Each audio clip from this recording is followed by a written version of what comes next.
আজকে আপনাদের সম্মুখে নবীজির যোগ্যতা সম্বন্ধে কিছু কথা আলোচনা করব। সূরা আদ-দোহা আয়াত নাম্বার 7। বিসমিল্লাহির রহমানির রহিম। ওয়া ওয়াজাদাকা দাল্লা ফাহাদা। এই আয়াতের অর্থ হলো, আল্লাহ পাক রব্বুল আলামিন বলেন, আমি তোমাকে পথহারা অবস্থায় পেয়েছি, অতঃপর আমি তোমাকে পথ দেখিয়েছি। এই আয়াত থেকে স্পষ্ট বোঝা যায় যে আল্লাহর নবী পাক সাল্লাল্লাহু তাআলা আলাইহি সাল্লাম তিনি শৈশবে পথহারা ছিলেন। তার মানে এই নয় যে তিনি দুনিয়াদারির কথা বলেছেন, যদিও ছিলেন, কিন্তু এখানে দুনিয়াদারির পথের কথা বলা হয়নি। এখানে পথ বলতে সিরাতুল মুস্তাকিম পথকে উদ্দেশ্য করে মহান আল্লাহ পাক রব্বুল আলামিন এখানে বলতে চেয়েছেন। তারপর তিনাকে অর্থাৎ নবীকে পথ দেখিয়েছেন। এই আয়াতের সারমর্ম অনুযায়ী বোঝা যায় যে 40 বছর আগে তিনি দিন সম্বন্ধে কিছুই জানতেন না। হাদিস কুদসিতে আল্লাহ পাক রব্বুল আলামিন বলেন, আদম যখন মাটি কাদাতে রূপান্তরিত ছিল তার বহু বছর আগে আমি নবী ছিলাম। তাহলে যিনি দুনিয়ায় আগমনের বহু বছর আগে থেকেও নবী ছিলেন, সেই ব্যক্তি দুনিয়ায় আগমনের পর পথভ্রষ্ট হয় কি করে? যাকে সৃষ্টি না করলে কুল কায়নাত কিছুই সৃষ্টি করতেন না। আর পথভ্রষ্ট ব্যক্তি কখনো নবী রসুলের পথ গ্রহণ করতে পারে না।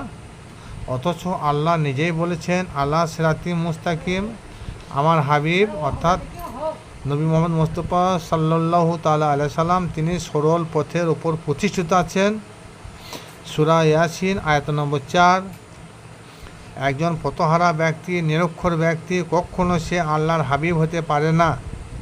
নবীজি সম্বন্ধে যাদের কোনো ধ্যান ধারণা গবেষণা নাই, তারাই এই ধরনের মন্তব্য বেশি বেশি প্রকাশ করে।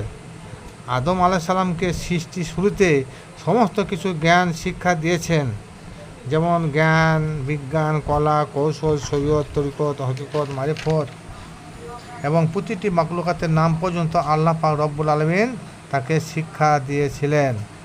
এরপর আল্লাহ পাক রব্বুল আলামিন বলেছেন, প্রতিটি নবী রসুলকে দুনিয়ায় আগমন করার পর তাদেরকে কিছু কিছু মজেজা দিয়েছি, আর সকল মজেজাকে আমি একত্রিত করে আমার পেয়ারা হাবিব নবী মোহাম্মদ মুস্তাফা সাল্লাল্লাহু তাআলা আলাইহি সাল্লামকে আমি উপহার দিয়েছি। বলুন সুবহানাল্লাহ। অথচ সেই নবী হলেন সমস্ত নবীদের মাথার তাজ। সকল নবীদের রসুলকে তিনার নামে কলমা পড়ে ঈমান আনতে হয়েছে। আর সমস্ত নবীদের তিনি নবী এবং আল্লাহর নবী, কুল কায়নাতের নবী। আর শিশু ঈসা নবী মাত্র 2 দিনকার বাচ্চা, সে পথভ্রষ্ট হলো না। তার মুখে অলৌকিক কথা বের হয়েছিল। আর সেখানে হুজুর পাকের জন্যে মানুষ কি করে ভাবতে পারে তিনি পথভ্রষ্ট ছিলেন? আমি তাকে পথভ্রষ্ট দেখাইয়েছি, আমি তাকে পথ দেখাইয়েছি। এটা আমি দর্শকদের হাতে ছেড়ে দিলাম। যারা নবী প্রেমিক মানুষ, তারা কখনো নবীর জন্যে এই ধরনের মন্তব্য বা বাক্য মেনে নিতে পারেন না। যে আল্লাহ পাক রব্বুল আলামিন অন্যান্য নবীদের জন্যে এই ধরনের একটা আয়াত বা মন্তব্য কখনো করেন নাই, সেই আল্লাহ পাক রব্বুল আলামিন তিনার বন্ধুর জন্যে কি করে বলতে পারেন একদিন তিনি পথহারা ছিলেন, আমি তিনাকে পথ দেখাইয়েছি? যে নবী দুনিয়ায় আগমনের পরে পরেই অনেক কিছু মজেজা তিনার দ্বারা প্রকাশ পেয়েছে, সেই নবী কি করে পথহারা হতে পারেন?